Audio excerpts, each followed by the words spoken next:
So this is the oldest bus I would say it's in older than privately owned. Okay, that's incredible. What month and day was this built?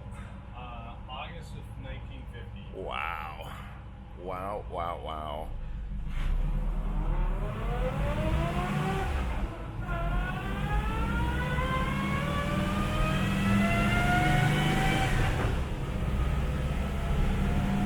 It's incredible that this thing actually gets up and goes. Yeah.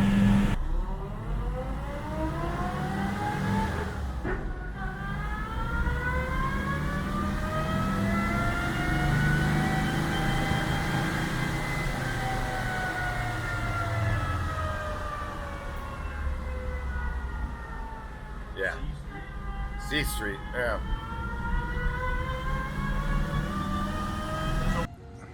Hey you guys, Eddie Collins here for hotVWs magazine. Here back with Ed Hughes, our friend who actually showed us his 1960 Kombi before. I don't know if you guys have seen that video. If you haven't, you definitely got to check it out. But what if we took a trip back 10 years earlier? That's what we're going to do here, because if you guys haven't heard about the Radium Bus, that's what's here right behind me. And Ed's going to go ahead and tell us about this 1950 beautiful, beautiful barn door bus. So Ed, tell us about it. Thank you again for having us. Yeah, thanks guys. So yeah, so 1950 Radium Bus.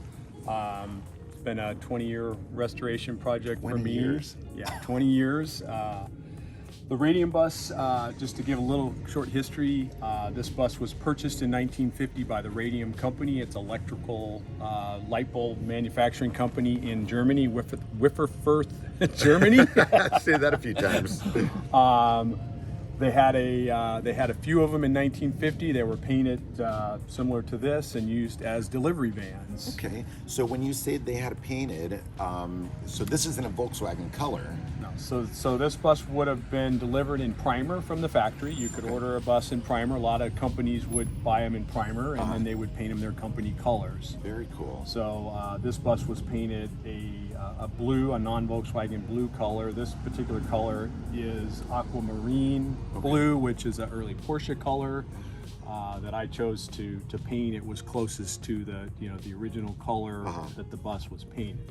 Now, when you're talking about a 20-year restoration, and I've been fortunate enough to go ahead and kind of talk to you in the past while you were restoring it, tell everybody what you were going off of to use as reference from the logos to, everything else. Well, as far as the logos go, there was two black and white photographs that I was fortunate enough to get from another, longtime Volkswagen collector, Mark Lepori. Okay. So I had two black and white photographs. That's what we used to recreate the logos off of. But the restoration itself, obviously starts with, doing some welding and body work and paint. And that happened over stages. Stage one, some welding work done at Charlie Hamill's house, and then regroup and send it out to to another shop. Eventually, I send it out to a good friend of mine, Dave Schweinhagen in Phoenix, Arizona. That's that does restoration work, metal work. He did it. He took it to the point where it was painted. Then it came back here, front end, transmission, motors taken back out. Those are all sent out to George Schmidt, the butcher shop, for restoration. Oh my gosh. Then reassembling, back to Arizona, to Custom Deluxe, where I had Asher Emerson, who did the logos. He works out of there. I was out there for 8 months where he did all the logo work, which is all hand painted. Everything you see here there's no decals, there's no stencils. It's impressive. When you're standing on the side here, you can actually see the brush strokes on there, and especially today when you're thinking about screen printing and all that stuff, and like you're saying, decals, the fact that this is all just hand done is impressive, and it's beautiful. Yeah. And again, remember, he had two black and white photographs. Yeah. So we had kind of come up with the colors. We had some old advertising with some colors that we were able to use. I was working with somebody at the Radium Factory, which is still in business. That's so cool. She was able to provide me with some old archived, advertising pieces that we were able to kind of use to piece the puzzle together. But And did they say anything, by the way, when you said, hey, you know, I've got one of your original, you know, vehicles? Were they like, what? well, and this was all done by email correspondence, Okay. and it started as simply as me, just the contact me page. You know, I sent an email asking, you know, I said I was doing a project on the Radium company, and is there anyone there that could provide me information? This nice woman responded, you know, kind of saying, well, we don't really have a lot of information. I kind of persisted, you know, in, you know, kind of asking more information. She was nice enough to correspond with me. Oh, that's cool. Now the bus was with the Radium company until 1990. I mean, wow. so in 1960, after about 10 years of service, it was brought back to the actual factory, and they repurposed it. So it was painted red. It had a fire trailer with a fire pump behind it, and it stayed at the factory as a support vehicle for the next 30 some years. Wow, so 10 years in service and then 30 years sitting. So mileage, what are we looking at? 66,000 kilometers, original kilometers. That's amazing. So, wow, 40 some thousand miles. For 1950. Yeah, so.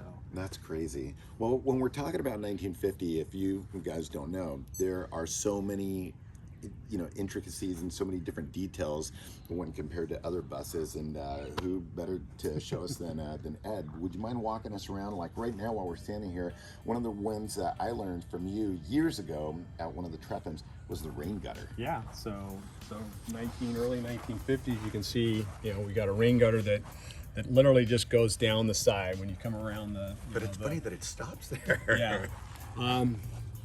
Why it was done like that, you know, I really don't know. I think they just really wanted to keep the rain off the drivers. So, you know, and then on, you know, of course, on the cargo side, you had the cargo doors, so they wanted to keep the rain off of That makes that. sense. So I think, you know, the rain gutters on both sides were just kind of uniform. Yeah, we start with the rain gutters. That's funny. If we, you know, just kind of staying on this side, positioning of jack points, you know, the jack points, instead of being in line with the braces, they moved them forward.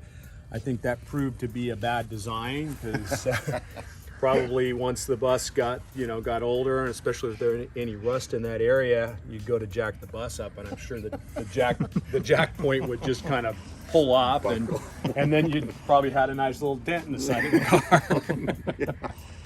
So That is wild. Yeah, so that's something that changed fairly early in the. There's other changes inside that are probably harder to see. When you look underneath the seat, you see that it doesn't have the standard X braces underneath of the seat. Wow. That's right. And the floor plate too, right? Yeah. So then the floor plate, maybe if we get around the other side, we can talk about that. But the access plate that goes in the floor, you know, goes from, you know, starts here and goes all the way over to the other floor wedge on the other side. And that's a change that probably lasted for maybe the first 3,500 buses in production. 3,500 buses. Yeah. The first bus is crazy. You know, early probably 51 buses had vinyl covered door panels. We've got a one-piece kick panel in the front instead of the two-piece or three-piece kick panel. But they're vinyl covered, you know, before they went to just a cardboard. You know, that's something that I think went through probably 51. I've seen different year 50 buses, and the material color changes. This is, you know, these are the original door panels with the original color. I had to replace the front kick panel. I have the original kick panel, but it had some damage to it. But I've seen later buses with later 50 buses with gray colored materials. So I think, you know, whatever material they happen to have. Did that original panel have material still on it? Yeah. Oh yeah. The door. The door panels are the original ones still. So those are the original panels, and you know, then I recovered the front panel and had it, you know, matched, the color matched. How So cool is that? Now, question, and actually, what might be kind of neat, a lot of people don't realize they call it the backward speedo. because it spins opposite, doesn't it? Yeah, instead of spinning in a normal direction, it spins backwards. Yeah, and that, again, that's a feature that was used for a few years. Okay, so a few years. I think 52 probably. Okay. Yeah, 51, 52. It is the hinged vent wings also went till 1952. Okay. 53 they switched to the later style vent. Yeah, you guys got to check this out. This is so cool. Look at that. So not your typical vent wing lock. But I love the fact that the vent wing it's encased in there. Yeah. Yeah, no, I mean, it actually looks more solid, you know, than the later vent wings. it is, but when you think about it, the problem is it really doesn't do anything to let air in. You know, the later vent windows open the other direction. I mean, you know, we all call that our air conditioning. Right, you know, you crank them both open, you get lots of air coming in when you're driving. In this case, unless you were going backwards, you're not getting much airflow. So That's true. It's so cool though. Now, one thing that you had mentioned off camera, and especially since we're here, one of the things that's cool about, you know, barn door buses is obviously the peak.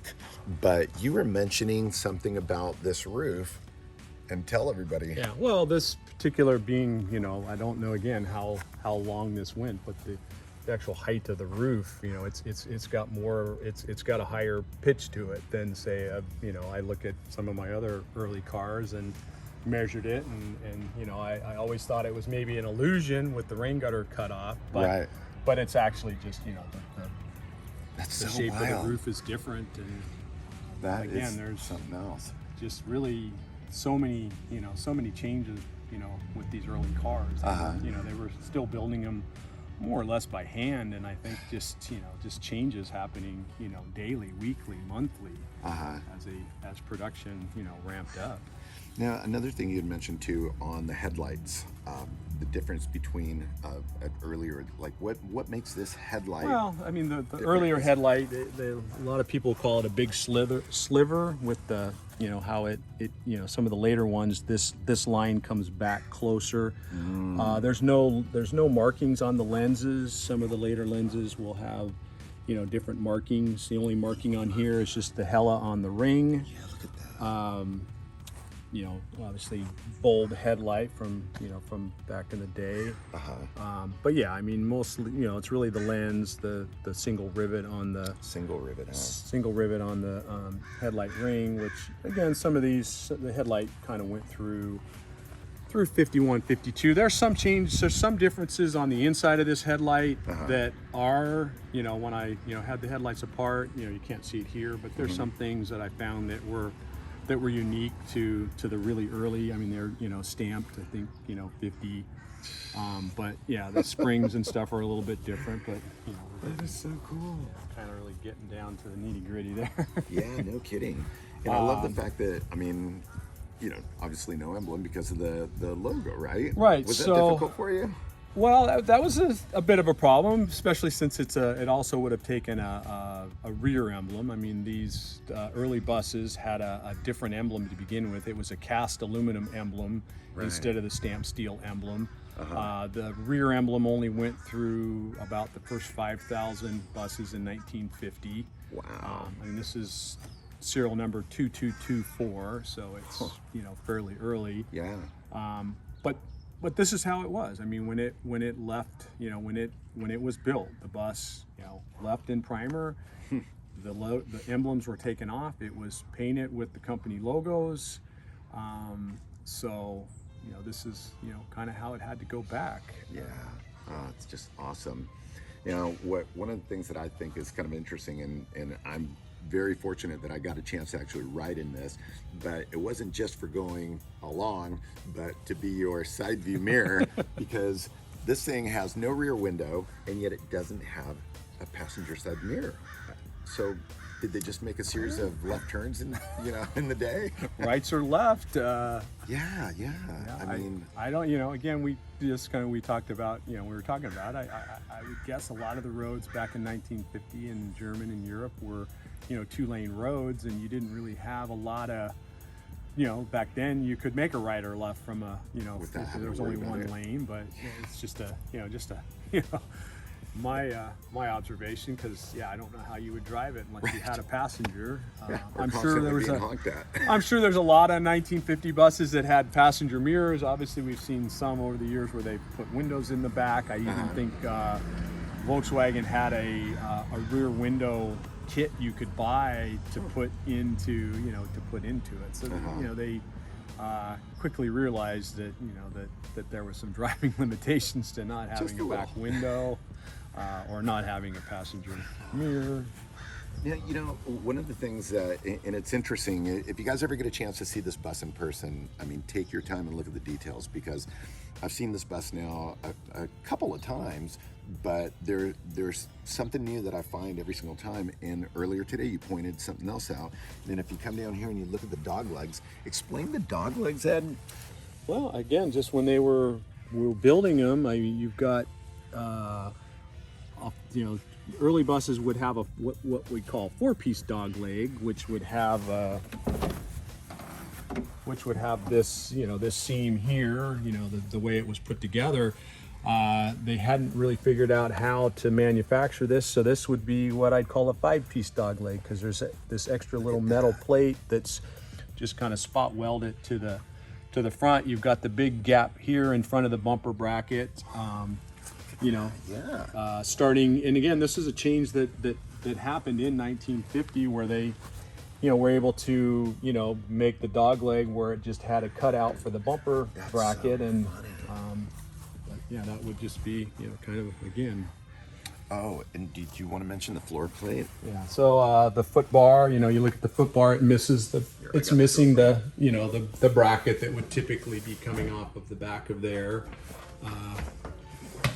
When we look at the floor plate, again, the floor plate comes all the way over to here. So when you've got to take the shifter, the shifter is actually integrated into the floor plate. Wow. You've got a shorter e-brake handle. Your heater and clutch cables are mounted down on the front, which again is a feature that stayed into 52 era, but wow, still one of the earlier features. Isn't that funny? I never noticed the e-brake handle. Yeah. Yeah. It's the same as the Beetle? Yeah, I think so. Okay. Yeah. And then on the pod, on the Speedo pod, it's 2 fuse boxes. Yeah, 1 fuse block on either side of the pod, and again, that's a feature that I think went through 52. It wasn't unique to. And is that a cigar lighter? That's a cigarette lighter. I mean, it's just an accessory plug, but I just put an old cigarette lighter in there. I love it. No side view mirror, no rear view mirror, no back window, but you do have a cigarette lighter. Priorities. That is awesome.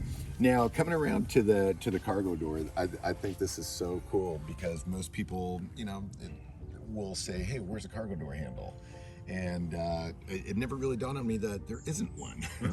So there's your cargo door handle right there. Looks like a bottle opener. Yeah, right. That's your bottle opener, your cargo door handle.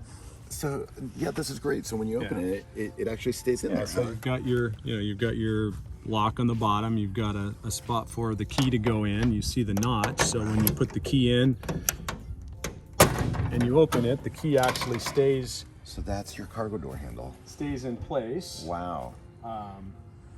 Obviously, if you want to, or not obviously, but if you don't want to have a dent in your door, you would remove that if you were going to open the door all the way. That's so cool. Otherwise, you could leave it in the door if you kept the strap in place. Got it. The strap's pretty much useless because the door won't stay open. It's too short. Oh, nice.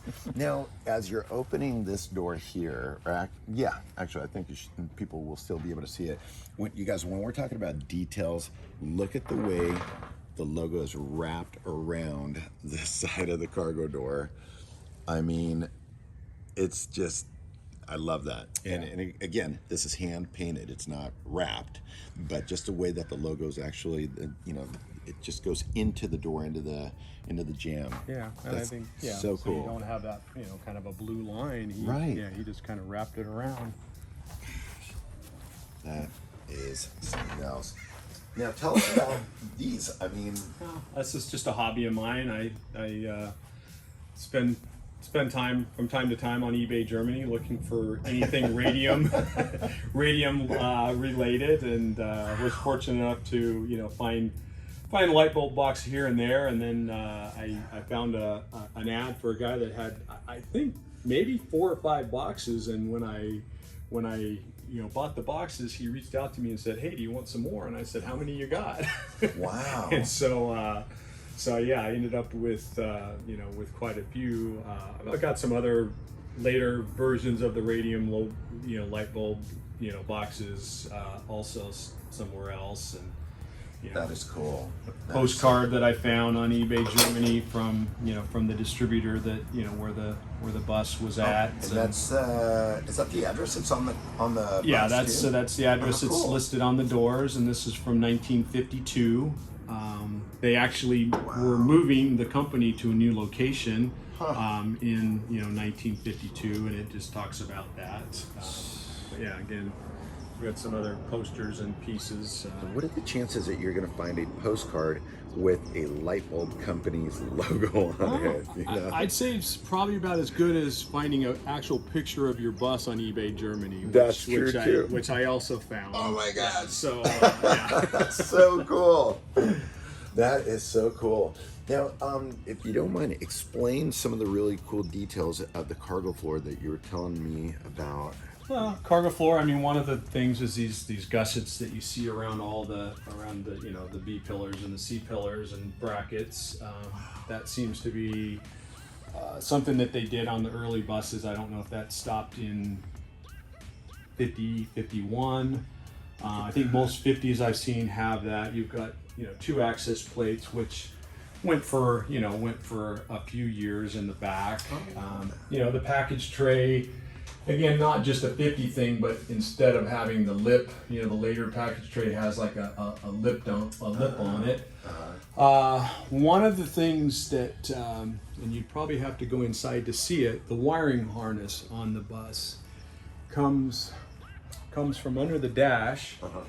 It comes up the middle of the windshield pillar, and it runs along the roof line here. So if you were to look inside of here, it's a cloth wrapped harness. Okay.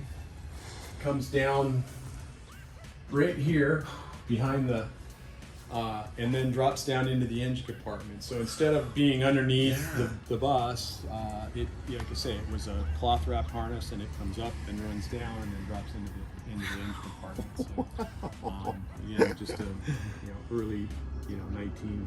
Most of the 1950s had it. It might have even maybe a few early 51s. I'm not sure. Again, some of the details are. It's always hard to figure out when some of the details changed. I've got a question for you. Did this have the partition in it? I'm in the process of having a partition made for it. Okay. It has provisions for it, so it has the. Okay. It does have it. It has the screws. When I got it, it didn't have a partition. What if they took it out and just didn't? Yeah, I think that's something maybe a lot of times was removed just because they didn't want it. When I was having it made, we found out there's like differences, so I had to actually have Greg and Claire, who's making it for me. They came out and custom measured the opening, and so they're really going the extra mile to put something if the roof together. is taller too, right? Well, we found that it's a little bit wider. For some reason, the width of it from the standard one that they had a template of. Like I say, Greg came out and measured it, and he's in the process of making a kind of a custom made cab divider for it. So another one of a kind item for. Yeah, and the other thing, I thought it was kind of funny, the little trivia question here, as far as, and we'll do it to everybody else. Okay, you guys, if you look at the cargo door hinges, what looks different about them?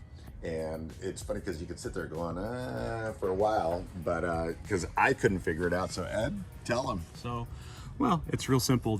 Simple now. Simple now. When you look at the fingers, as I would call it, so this hinge has 2 fingers on it. The back part of the hinge has 3 fingers on it.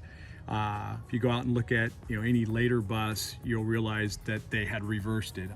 So This hinge has 3 fingers and the back hinge would have 2. And I think when you look at it from a strength point, it was probably stronger to have the cargo door where all the weight is hanging, having, you know, 3 fingers. But again, it's just a really subtle difference that, that nobody ever would ever see or notice. I mean, I didn't notice it. I owned the bus for a while before I think Charlie Hamill pointed it out. Wow.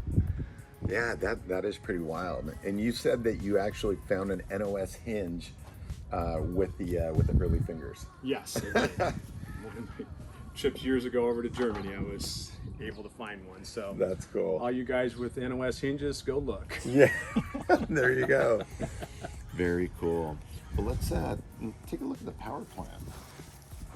So, again, we haven't talked much about the back. I mean, we talked about not having a back window, but you know, here we go with the, you know, with the no back window.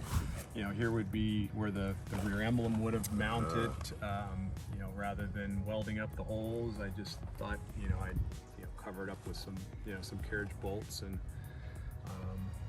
Yeah, so then. Yeah, no, definitely. Early, you know, the early 50, 51 taillight, glass lens. As opposed to a plastic lens, you know, single reflector. Wow, single reflector. No okay. muffler, you know, no tailpipe on Yeah, the I found that very muffler. interesting. No, yeah, no little tip or anything. Yeah, well, no bumper. It's just how it came. Talk about the. Now that prop. Wow. Yeah, so the prop for the deck lid. You know, if you're familiar with typical barn door, you know, props, you know, it would have a bracket here, and it was specifically for the bus. At this point, they modified, just took a split window Beetle hood prop, and you know, moved the bracket. You know, this bracket's located differently on the, you know, on the deck lid than say, you know, a 51, 52 deck lid that would still have the early brake light. Right. You know, this bracket is, you know, unique to. Big time. To it, and then, you know, the biggest thing in the engine compartment is the stand-up spare tire. That's awesome. So, yeah, I mean, for folks that have never seen something like that, usually you're accustomed to maybe seeing a barn door, you'll see a tray going across and the spare tire on top. But the stand-up tire went until when? about 5,000 buses. 5,000 buses. Yeah, same with the rear emblem, the spare tire at about 5,000. They came out with the tray. Interesting when you look in, I think that they probably were working on that, because you look at the owner's manual, and I've got several versions. I've got an early version, I think, which is June of 50, and then there's like an October version. But you see in the owner's manual That there's a tray? That there's a tray in some of the pictures.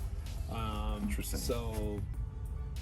Wow. But yeah, so your spare tire, you've got a bracket, you know, that holds it in. The battery's behind it. You can see the, you know, the wiring harness coming out from, you know, from behind there. You know, you've got the VIN plate mounted up, you know, up there in the center. I guess they thought, well, what are we going to do up here? So instead of mounting it, you know, down over here where you typically see the VIN plate. You could eat off this thing. This is just the detail is unbelievable. Yeah, original motor, you know, original to the car. You know, it's been freshened up, you know, like the rest of the, you know, the drivetrain. Love the look at the bracket for the coil. Yeah. And explain real quick. Now, that's not it is a star, or They what is call that? I mean, most people refer to it as a star coil. There's a stamping on the end of it that resembles a star, and so it's just kind of what they refer to it. You know, there was, I think the star coil was used 50 to 52. Okay.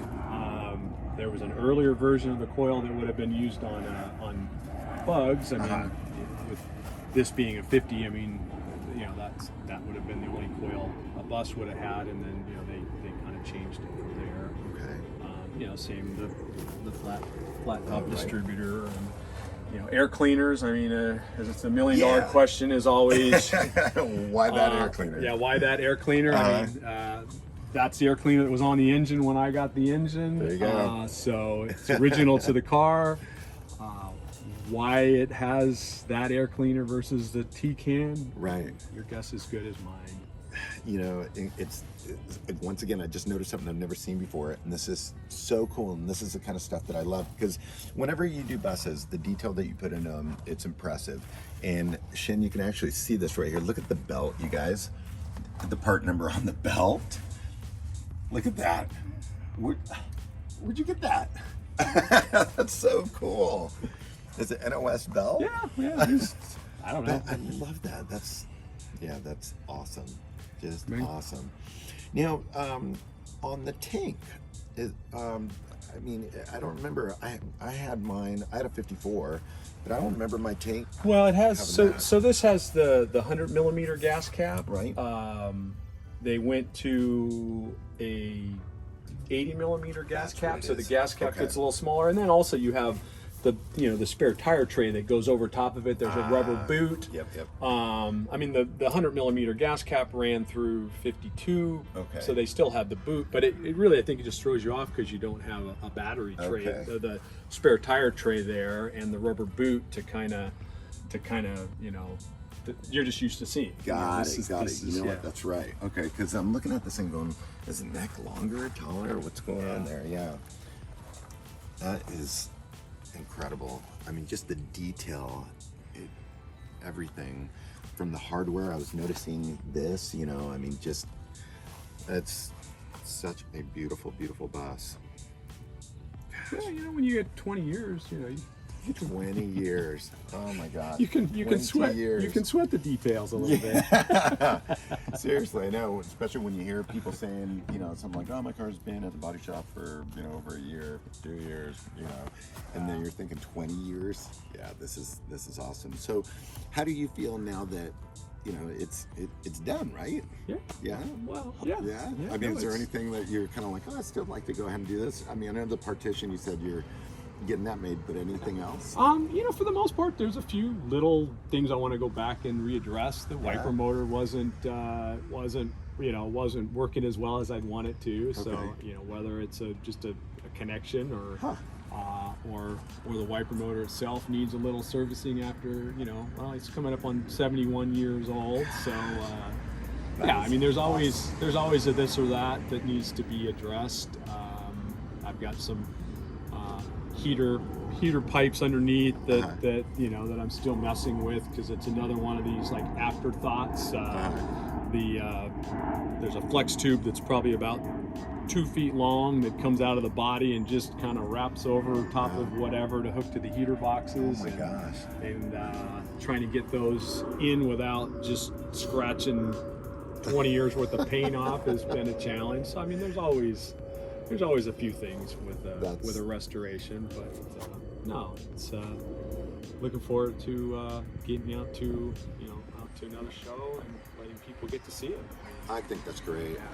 I mean, I think that's what's amazing is the fact that, you know, people will have the opportunity to see this, and so many times you go out, you see, you know, very similar buses, but this is a one of a kind.